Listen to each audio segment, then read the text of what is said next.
The Business School by Robert T. Kiyosaki. Bab ketujuh, bagian kedua. Nilai kelima, mengembangkan keterampilan bisnis terpenting Anda. Pelatihan penjualan membantu saya bertemu wanita impian saya. Sebagai tambahan, tanpa keterampilan menjual dan yang lebih penting kepercayaan diri saya rasa saya tak bakal bisa bertemu dan menikah dengan wanita impian saya. Saat pertama kali bertemu Kim, saya merasa dia adalah wanita tercantik di seluruh dunia. Sekarang, saya merasa dia bahkan lebih cantik lagi, karena dia tidak hanya cantik di luar, tapi bahkan lebih cantik di dalam. Saat pertama kali bertemu dengannya, saya tidak bisa berkata-kata. Saya takut mendekatinya. Bagaimanapun, pelatihan menjual yang mengajari saya cara mengatasi ketakutan membuahkan hasil. Bukannya bersembunyi di belakang ruangan sambil memenuhi mulut dengan keripik dan memandangnya dari kejauhan tanpa mengajaknya bicara, yang biasanya saya lakukan setiap kali melihat wanita yang menarik perhatian, saya berjalan dengan penuh percaya diri dan berkata, "Hai." Pelatihan penjualan saya benar-benar menguntungkan. Kim berbalik, menyunggingkan senyuman yang cantik, dan saya pun jatuh cinta. Dia ramah dan memesona, serta obrolan kami cocok. Kami langsung akrab begitu saja. Dia sosok impian saya. Bagaimanapun, saat saya mengajaknya berkencan, dia menjawab tidak. Sebagai wiraniaga yang terlatih, saya mengajaknya lagi, dan dia terus menjawab tidak. Meskipun kepercayaan diri saya terluka dan ego saya sebagai pria mulai menguap, saya terus mengajaknya. Lagi-lagi jawabannya tidak. Hal ini berlangsung sampai sekitar 6 bulan. Selama 6 bulan, Kim terus menjawab tidak. Kalau saja tidak pernah mempelajari cara mengatasi keraguan diri, saya tidak akan mampu mengajukan pertanyaan yang sama selama 6 bulan. Dalam hati, saya terluka. Setiap kali Kim menjawab tidak, saya mundur dan meratapi nasib. Setelah 6 bulan ditolak, ego pria saya yang rentan pun menguap, tapi saya terus mengajaknya. Akhirnya, suatu hari Kim menjawab iya, dan sejak saat itu kami mulai berpacaran. Saat kami mulai berpacaran, banyak kawan pria saya yang berkomentar, "Aku tak bisa percaya dia mau berpacaran denganmu. Dia sangat cantik dan kau seperti anjing kumal. Kalian terlihat seperti si cantik dan si buruk rupa." Dalam hati, saya bisa mendengar ayah kaya berkata, "Menjual adalah keterampilan paling penting dalam bisnis. Itu juga keterampilan terpenting dalam hidup." Anda bisa melihat foto saya bersama Kim di bagian belakang buku Retire Young, Retire Rich. Foto itu diambil saat kami menunggang kuda di Pulau Fiji, tersenyum lebar karena itu adalah hari perayaan kami mencapai kebebasan keuangan. Di dalam hati, saya tahu saya tidak akan bisa meraih apa yang saya miliki sekarang tanpa Kim. Dia wanita impian saya dan dia sudah membuat hidup saya sempurna. Kami sudah bersama-sama selama hampir 30 tahun. Penolakan. Saya pernah mendengar iklan di radio yang mengatakan, "Ini bisnis yang hebat, tidak perlu menjual." Saya berpikir dalam hati, orang macam apa yang akan tertarik dengan pekerjaan, apalagi bisnis yang tidak melibatkan penjualan? Saya kemudian tersadar, sebagian besar orang tertarik dengan pekerjaan yang tidak mengharuskan mereka menjual, meskipun kita semua pasti menjual sesuatu. Semakin memikirkan hal itu, saya semakin sadar bahwa bukan menjual yang tidak disukai seseorang. Mereka hanya tidak suka menerima penolakan. Saya jelas tidak suka. Saya benci ditolak. Karena kebanyakan orang membencinya, saya pikir lebih baik saya membahas kata penolakan dari sudut pandang lain. Lebih dari 20 tahun lalu, saat mengalami kesulitan kala bekerja sebagai staf penjualan di Xerox, saya mendatangi ayah kaya dan berkata bahwa saya benci penolakan. Saya berkata, bukan hanya membenci penolakan, saya hidup dalam ketakutan akan penolakan.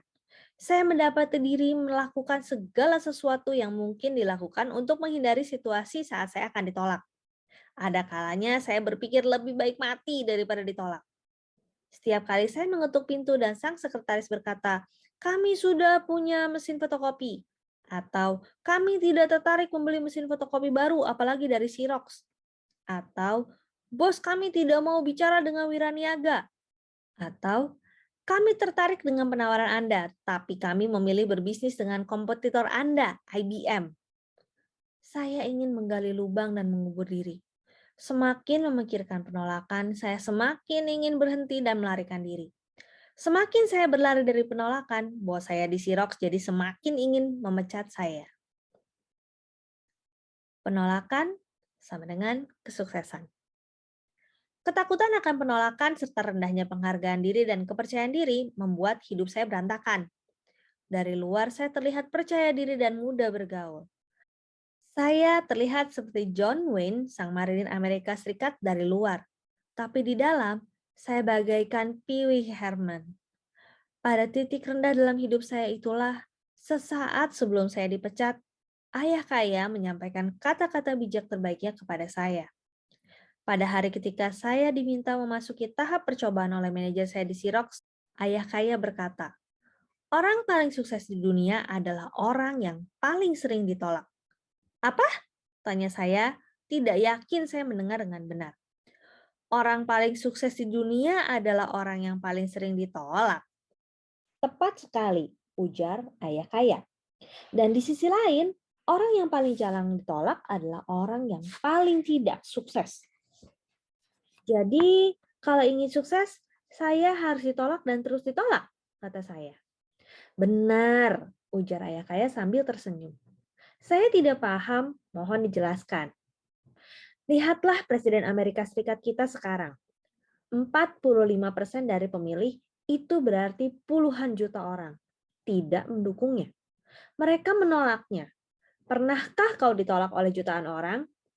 Tidak, jawab saya. Well, kalau pernah, kau akan jadi terkenal dan sukses. Tapi presiden kita juga diterima oleh jutaan orang, kata saya. Memang betul, ujar ayah kaya.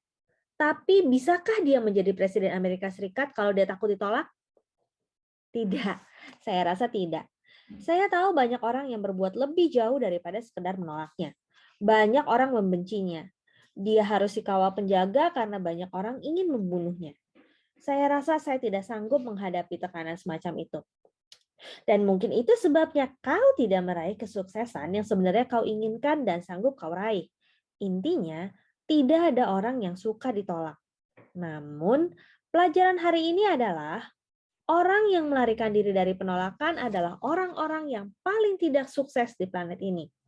Bukan berarti mereka orang yang tidak baik. Itu semata berarti mereka tidak bisa sesukses orang yang ditolak berkali-kali. Orang yang tidak lari dari penolakan. Jadi, kalau ingin hidup saya lebih sukses, saya perlu menghadapi risiko ditolak lebih banyak, tanya saya. Benar, ujar ayah kaya. Lihatlah Sri Paus. Dia adalah pria hebat dan pemimpin agama. Tapi dia juga mendapat penolakan besar. Jutaan orang tidak menyukai perkataan dan prinsipnya. Artinya, daripada bersikap seperti pengecut dan membiarkan manajer saya memecat saya harus kembali mencoba dan mulai bersiap menerima penolakan. Well, kalau tidak segera ditolak, kau jelas akan dipecat. Ayah kaya tersenyum. Dengar, jangan bodoh dan menjalani hidup dengan sembrono. Ya, kau perlu menghadapi risiko ditolak. Tapi kau juga harus belajar dari penolakanmu. Melakukan koreksi darinya. Penolakan dan koreksi, ujar saya. Sambil mengangguk, ayah kaya menulis rumus yang dia pelajari dari kursus penjualan di Honolulu. Pelatihan yang berbiaya $200. Penolakan dan koreksi sama dengan pendidikan dan akselerasi.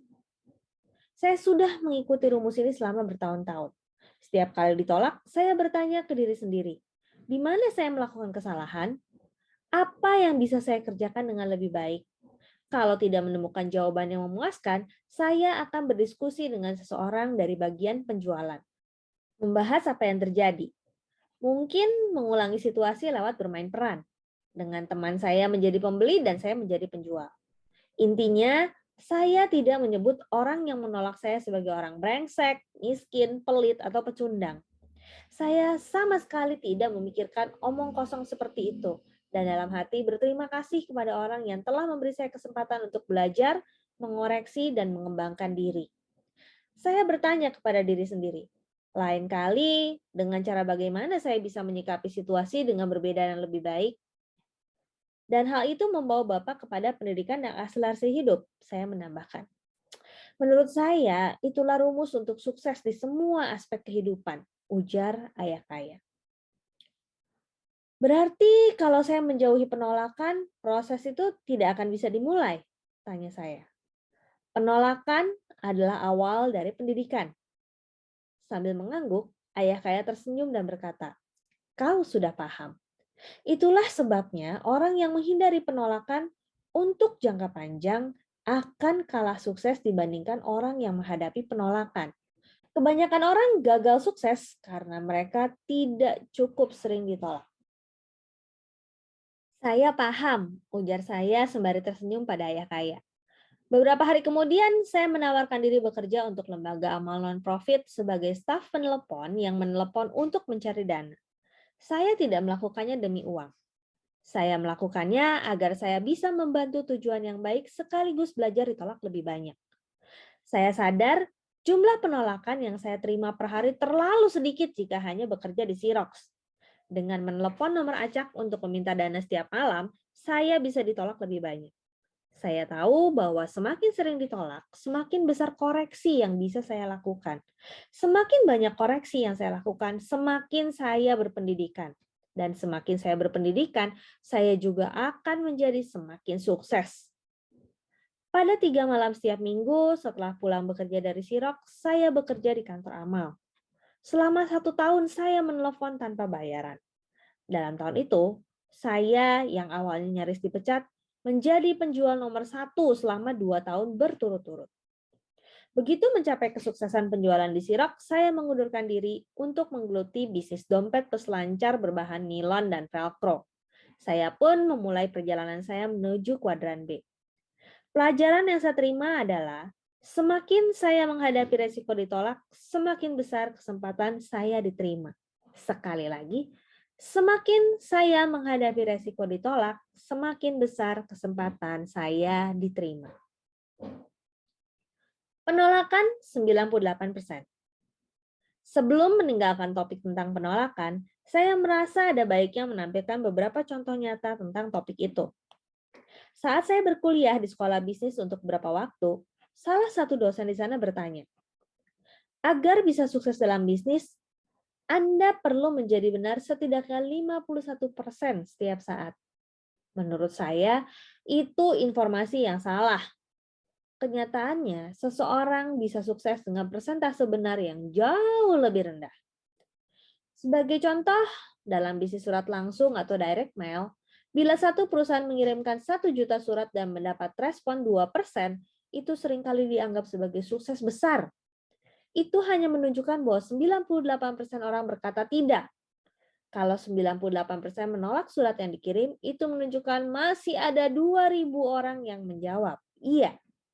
Bahkan untuk kebanyakan kampanye mass market, penolakan 98% itu termasuk bagus. Pelajaran untuk Anda adalah ini. Jika Anda ingin lebih sukses dalam hidup, carilah penolakan, lalu buat koreksi berdasarkan hal itu. Keindahan dari bisnis pemasaran jaringan adalah di sana para pemimpin mendorong Anda untuk mencari penolakan. Itu kesempatan emas. Jika benar-benar menginginkan kesuksesan lebih dalam hidup, bergabunglah dengan perusahaan pemasaran jaringan, sehingga Anda akan belajar cara mengatasi ketakutan akan penolakan. Bila Anda menghabiskan 5 tahun melakukan itu, saya yakin hidup Anda ke depan akan jauh lebih sukses. Setidaknya itu yang terjadi pada saya. Bahkan saya terus mencari kesempatan untuk menerima penolakan. Itulah sebabnya saya belajar menjadi pembicara publik dan menampilkan acara televisi saya sendiri di PBS. Sekarang, jutaan orang dari seluruh dunia menolak saya. Itulah sebabnya saya semakin kaya. Mengajar versus menjual.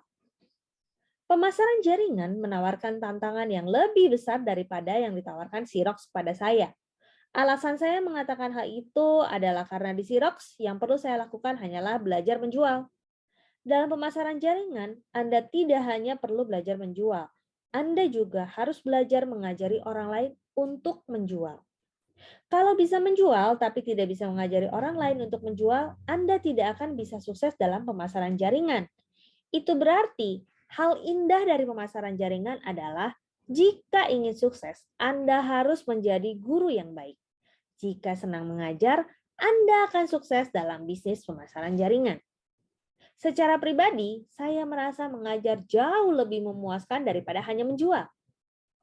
Keindahan bisnis pemasaran jaringan adalah bisnis itu melatih Anda menjadi guru, bukan hanya penjual.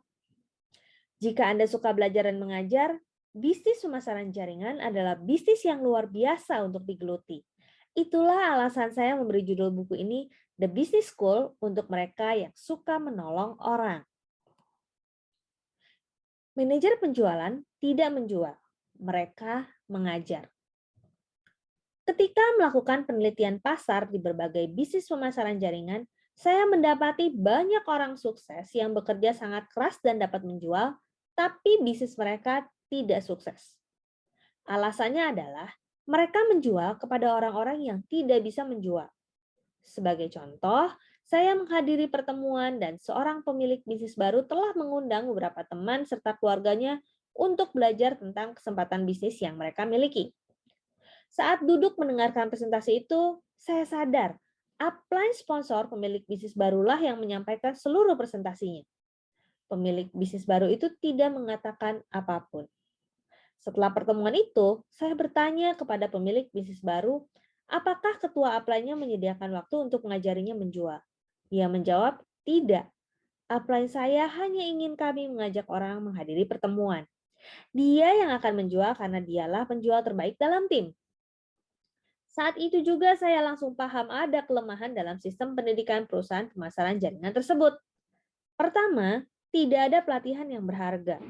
Perusahaan itu menyediakan daftar bacaan, tapi tidak ada orang yang benar-benar membacanya. Kedua, perusahaan itu hanya menginginkan orang-orang yang baru memulai bisnis mengajak teman dan keluarga mereka supaya penjual yang lebih baik bisa menjual atas nama mereka. Itu bukan jenis sekolah bisnis yang saya sukai. Itu sekolah penjual.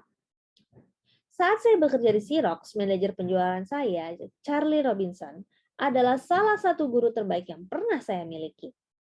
Dulu, saya membuat janji temu dengan calon pembeli dan Charlie mendampingi saya menjual. Selama sesi penjualan itu, Charlie hanya sedikit bicara. Setelah sesi berakhir, kami kembali ke kantornya dan dia menganalisis presentasi penjualan yang baru saya berikan. Kami mendiskusikan kelebihan dan kelemahan teknik menjual saya. Setelah beberapa proses belajar dan koreksi, Charlie kemudian memberikan beberapa pelatihan penjualan untuk memperkuat keterampilan menjual saya, terutama keterampilan untuk menghadapi penolakan. Itulah sebabnya saya menjadi wiraniaga. Saya menjadi wiraniaga karena saya memiliki guru yang hebat. Meskipun dia juga wiraniaga yang hebat, begitu menjadi manajer penjualan, Charlie juga harus menjadi guru. Dan dia guru yang sangat hebat. Itulah sebabnya dia duduk diam dalam sebagian besar sesi penjualan saya. Beberapa kali dia mengambil alih untuk menunjukkan apa yang seharusnya saya lakukan. Tapi lebih sering dia duduk diam dan membiarkan saya melakukan kesalahan. Pesan dari kisah saya ini adalah, agar bisa sukses dalam pemasaran jaringan, Anda harus seperti Charlie.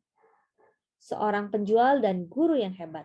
Begitu Anda belajar melakukannya, bisnis impian Anda akan terwujud.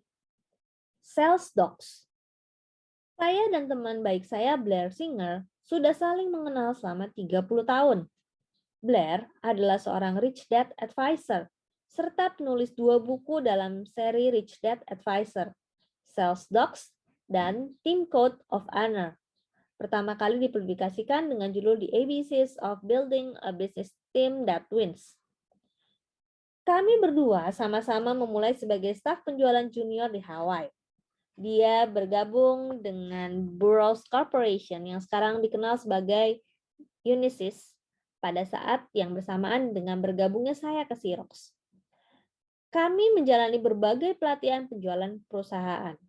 Salah satu hal yang saya dan Blair perhatikan adalah banyaknya pemilik bisnis pemasaran jaringan yang mungkin berhasil belajar menjual, tapi bisnis mereka tetap gagal karena mereka gagal menjadi manajer penjualan yang baik.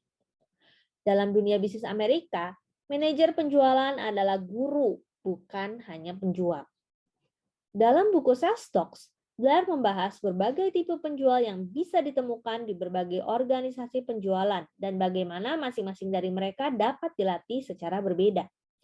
Blair berkata, alasan pelatihan penjualan sangat penting dalam bisnis pemasaran jaringan adalah karena Anda tidak hanya harus belajar menjual, Anda juga harus belajar mengajari orang lain menjual. Jika tidak mengajari orang lain dengan cukup baik, Anda tidak akan bisa sukses dalam bisnis pemasaran jaringan. Hutang kartu kredit. Salah satu alasan begitu banyak orang tenggelam dalam hutang kartu kredit adalah karena mereka tidak bisa menjual. Saat orang membeli sesuatu dengan kartu kredit, pada kenyataannya mereka menjual jasa mereka pada masa depan. Dalam banyak kasus, saat kartu kredit digunakan, orang menggunakan hari esok mereka untuk membeli sesuatu hari ini.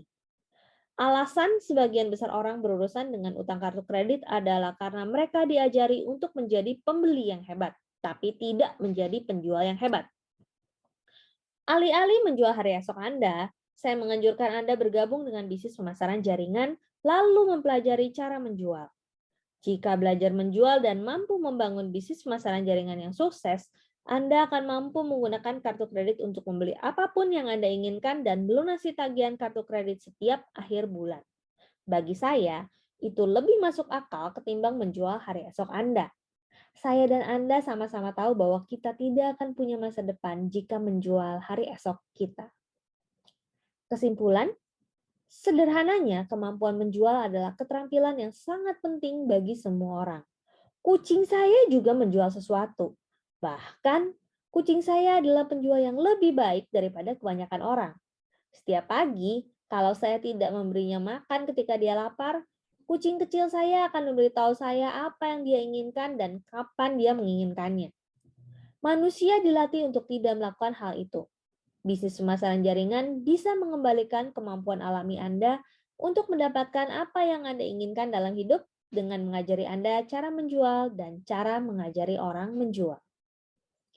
Nilai selanjutnya. Dalam bab selanjutnya, kita membahas bagaimana bisnis pemasaran jaringan dapat mengembangkan keterampilan kepemimpinan Anda. Ayah kaya berkata, dalam kuadran B, keterampilan kepemimpinan bukanlah pilihan. Demikian The Business School bab 7 bagian kedua. Sampai jumpa di bab selanjutnya. Terima kasih.